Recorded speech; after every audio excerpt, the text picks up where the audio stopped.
1990, c'est le bras de fer, une lutte au sommet entre deux pilotes et deux écuries légendaires. Senna contre Prost, McLaren contre Ferrari, l'apogée de rivalité iconique de la Formule 1. Mais 1990, ce sont aussi des outsiders, des pilotes et des écuries qui sortent de l'ombre et qui brillent aux yeux de tous. Épisode 07 de notre season review et comme d'habitude, j'invite ceux n'ayant pas vu les précédents à les visionner afin de bien comprendre le contexte. Quant aux autres, je vous souhaite un bon épisode. Après un Grand Prix du Mexique complètement fou, le paddock de Formule 1 se dirige en France, au Paul Ricard pour la 7e manche de la saison.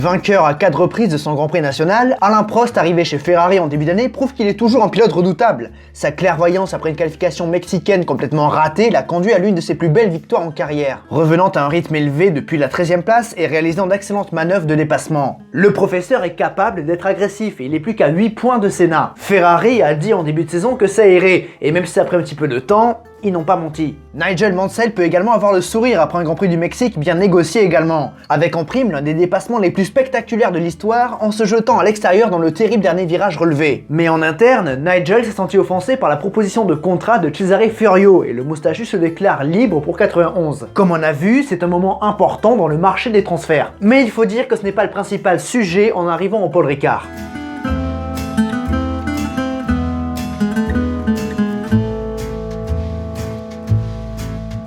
Sorti de terre au début des années 70, le Paul Ricard était un pionnier. Un pionnier pour ce qui est des larges zones de dégagement, mais également des infrastructures ultramodernes qui ont inspiré les circuits construits après. Paul Ricard a énormément investi pour son circuit. Si à ses débuts il faisait 5,8 km, sa distance est passée à 3,8 en 1986 après la mort d'Elio D'Angelis en essai privé au S de la Verrerie.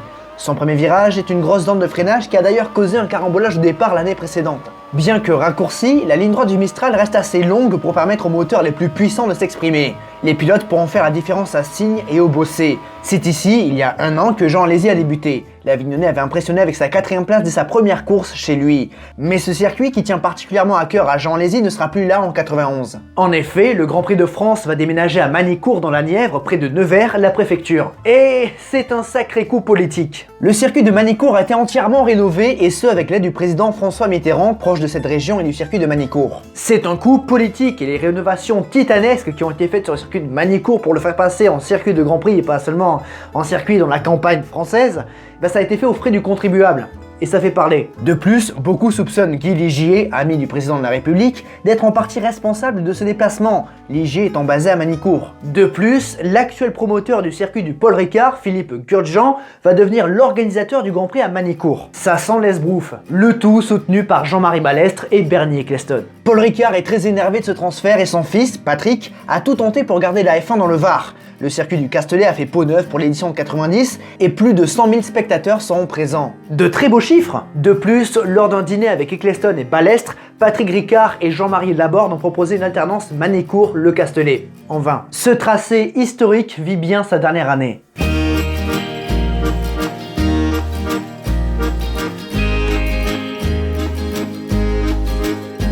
Alors que le Paul Ricard s'apprête à disparaître du calendrier, Gérard Larousse emménage son équipe à Signes. Donc Signes, une commune vraiment collée au circuit varois. Et cette installation découle d'une longue rivalité sportive et politique. Il y a 3 écuries françaises en F1 en 90. Ligier, basé à Manicourt, Larousse, désormais installé à Signes, et AGS, installé à Gonfaron dans le Var également. Mais en plus grande difficulté financière que les 2 premières. En fait, c'est le département du Var qui a aidé Gérard Larousse à déménager. Département plutôt de droite. Gérard Larousse ayant soutenu Jacques Chirac à la présidentielle de 88, soit l'opposition de Ligier. Comme on a dit, ami avec François Mitterrand qui a donc été réélu face à Chirac durant ces élections présidentielles. Donc une bonne guéguerre entre ces deux équipes françaises sur fond de politique, c'est français. Quant à Ligier, Guy fait tout son possible pour redresser son équipe. Autrefois outsider, c'est beaucoup plus difficile depuis la perte du moteur Renault fin 86. Aucun point de marqué depuis le lancement de la saison et ça pourrait mettre les Bleus dans de beaux draps.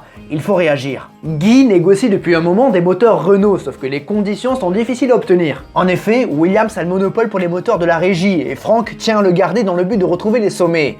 Et il faut dire que ça commence à payer. Et quelques jours avant le Grand Prix de France, Renault annonce à Ligier qu'ils ne seront pas partenaires en 91. Ce qui énerve Guy et Renault répond avec sarcasme par presse interposée. Rappelons au passage qu'en 86, c'était Ligier qui avait rompu le partenariat. Comme dans Astérix, ça se tape dessus entre Gaulois.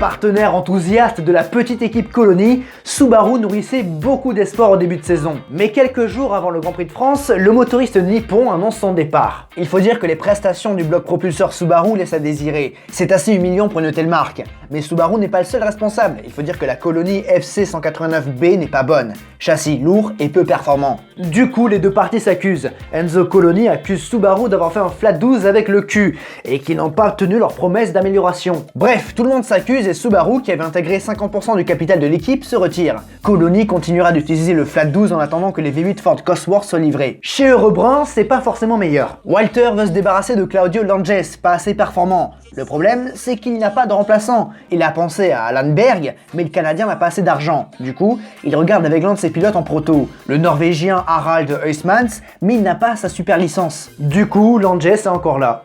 Chez Leyton House, on annonce le départ de l'aérodynamicien Adrian Newey. L'ingénieur britannique est lassé des échecs des 891 et 901 et on a marre du patron de l'équipe qui lui pose des délais intenables. C'est donc Gustav Brunner qui prend les commandes. Pour cette équipe, anciennement March, la menace des préqualifications pèse et il faut absolument sortir les résultats.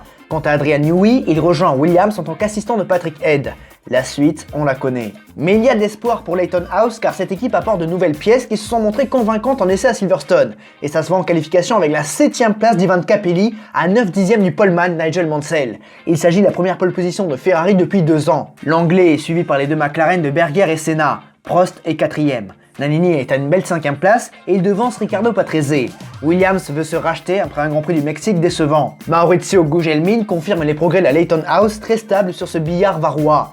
La 6ème ligne est 100% française avec Eric Bernard sur la rousse et Philippe Alliot sur l'égier. Alesi et Suzuki suivent. 16ème et 17ème dans un triste anonymat, on retrouve les deux Lotus. La première Brabham est 20ème avec Modena. Cette fois-ci, pas de miracle pour Pierluigi Martini, seulement 23ème, comme son numéro. Yannick Dalmas s'offre à domicile la 26ème et dernière position sur la grille. Éliminés en qualification, nous avons Barilla, Tarquini et les deux Onyx. Grouillard, Moreno, Langes, Gachot et Giacomini se sont arrêtés le vendredi matin. Le pilote Life n'a réalisé aucun temps car sa voiture a cassé dès la sortie des stands.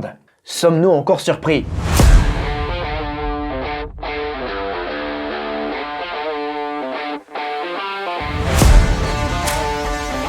Des noms s'illustrent durant les courses support. Triplé français en F3 avec la victoire de Laurent Aiello devant Ludovic Faure et Olivier Panis. Le matin également, durant le briefing, Ayrton Senna et Jean-Marie Balestre ont fait un pas vers la réconciliation avec une poignée de main symbolique. Suzuka 89 est encore dans les mémoires, mais on prend. Les équipes sont presque toutes du même avis, il faudra un arrêt au stand durant la course. Seul Leyton House partirait sur une course sans arrêt.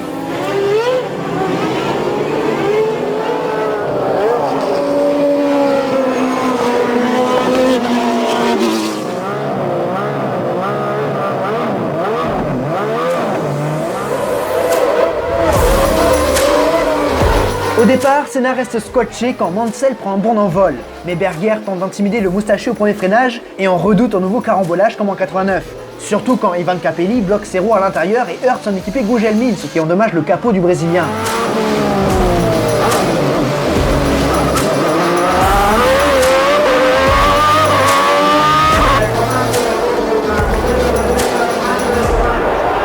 Côte à côte dans la ligne droite du Mistral, Berger prend sa revanche sur Mansell par l'extérieur. Belle manœuvre de l'Autrichien mais Nigel s'accroche. Derrière on retrouve Senna, Nannini, Patrese, Prost, Boutsen, Piquet, Alesi, Capelli et la Ligier d'Alliot. Berger est toujours à la recherche de sa première victoire avec McLaren et Senna ne veut pas laisser son équipier s'échapper. Il se montre pressant sur Mansell. Finalement, le Pauliste réalise la même manœuvre que son équipier dès le deuxième tour. Les deux McLaren sont en tête. La Ferrari numéro 2 est décidément à la peine car c'est maintenant Sandro Nannini qui le talonne. Quant à Prost, il essaie de trouver l'ouverture sur Patrese.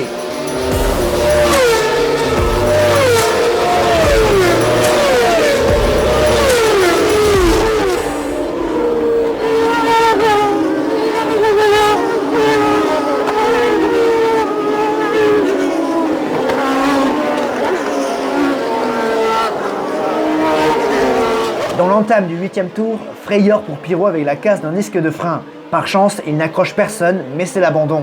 Un tour plus tard, c'est Thierry Boutsen qui abandonne sur casse moteur. Les Williams sont prometteuses, mais en manquent encore un peu. En tête de course, les positions sont figées, les écarts sont stables. Les premiers arrêts ont lieu aux alentours du 20e tour, et Piquet est le premier des hommes de tête à s'arrêter. Allez-y, limite quelques instants plus tard, mais le Français a des problèmes de différentiel qui le forcent à renoncer dès la sortie des stands. Dommage.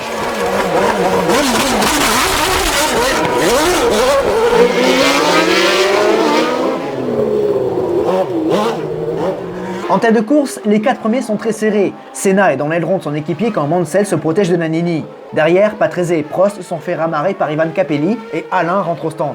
C'est le moment de créer le décalage. Dans le même temps, Senna prend les commandes de la course. Puis, les choses s'affolent. Nannini et Berger s'arrêtent changer de pneus, ce qui laisse le champ libre à Senna et Mansell, mais le Brésilien passe au stand 2 tours plus tard. Mais l'arrêt du poliste s'éternise avec une roue arrière gauche récalcitrante, mais il ressort tout de même devant Berger. Puis, Mansell passe au stand 2 tours après. Au jeu des arrêts, celui qui fait la bonne opération, c'est Prost qui a undercuté ses rivaux. Il se trouve 3ème juste derrière les deux Leyton House qui suivent leur plan A. Éliminés en qualification à Mexico, les voitures turquoises mènent maintenant un Grand Prix de Formule 1. Mais Prost est sur un bon rythme et remonte très vite sur Mauricio Gugelmin. Mais le Français doit gérer ses gommes. Derrière, Nannini revient également.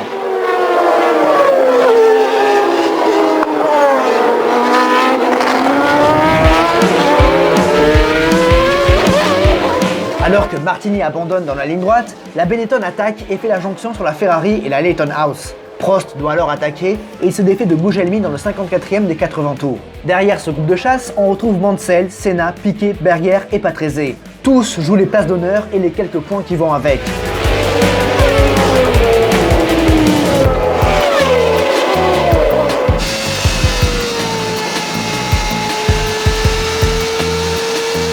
Au 59e tour, coup de pression pour Leyton House car le moteur Judd de Gugelmin rend l'âme. L'accrochage du départ qui a endommagé son capot a fait surchauffer le moteur. Terrible pour le Brésilien qui pouvait marquer des points. Capelli est toujours leader de la course mais Prost est juste derrière.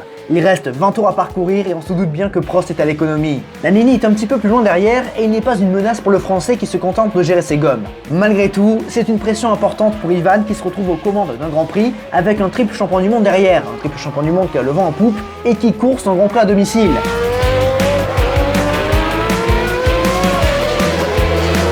Derrière, triste nouvelle pour AGS dont Yannick Dalmas est victime d'un ennui mécanique. Puis au 73e tour, c'est Nigel Mansell qui lève le bras pour signaler sa détresse. Son moteur Ferrari l'abandonne. Il ne reste que peu de tours et Prost qui gère sa course derrière Capelli depuis un moment se montre menaçant. C'est David contre Goliath et il sera très difficile pour Capelli de résister. Mais sait-on jamais? À 4 tours du but, le Français tente de déborder son adversaire au bossé mais celui-ci tient bon. Cette manœuvre osée donne un petit peu de marge à la Leyton House. Mais à moins de 2 tours du but, Prost est de nouveau blotti dans l'aspiration de la voiture bleue. Alain ose en mettre plus dans le signe et porte une attaque sur Capelli au bossé. Cette fois-ci, Ivan ne peut contrer la Ferrari. La messe est dite, Prost est en passe de remporter une 5e fois son Grand Prix à domicile.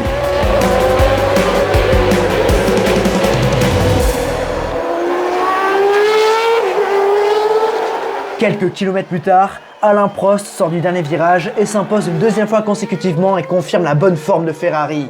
Sa 3e victoire dans cette saison devant un valeureux Ivan Capelli qui s'offre son 3e podium en Formule 1. Quelle course de l'Italien! Ayrton Senna complète le podium et limite la casse sur son rival Prost. Piquet, Berger et Patrese complètent le top 6.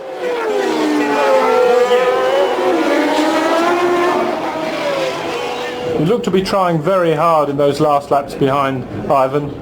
You left it very late indeed. Did you have any doubts about getting by at the end? Yes, because I had a big hole in the left rear tire. I knew that because I had a big vibration and I wanted to push harder, but sometimes end of this straight and sometimes in the fast corner my car was very difficult to drive. Big vibration too, and you know, when you drive a car, especially through Signe, if you have a big vibration it's not very comfortable. But I was decided to do everything I could in the last 3 laps anyway. As Prost, I had some problem in the beginning of the race for overtake other cars in front of me because my V8, the Judd, wasn't enough quicker to overtake people. So I have to wait for the others to stop because I knew that everybody else was stopped for tires. So I actually tried to save tires and brakes and just to concentrate to stay in the line and not to to build up the temperature in the tires. Then at the end, unfortunately, when I was in front of Prost, I had some problem with the oil lights of the engine, and so in the last 2 laps the engine started to have problems, and I'm lucky to finish second. Is this a turnaround we can expect to see for the rest of the season? I would like, yes. I mean, after Mexico, not qualified here in second place, yes, I would like to come here again next week in Silverstone. But I know that will be very difficult because there the problem of the tires are actually less.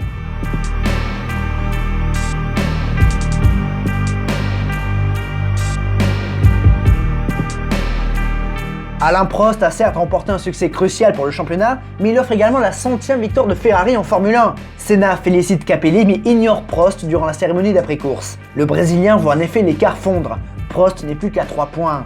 Ces deux légendes s'échappent et Berger occupe la 3e position.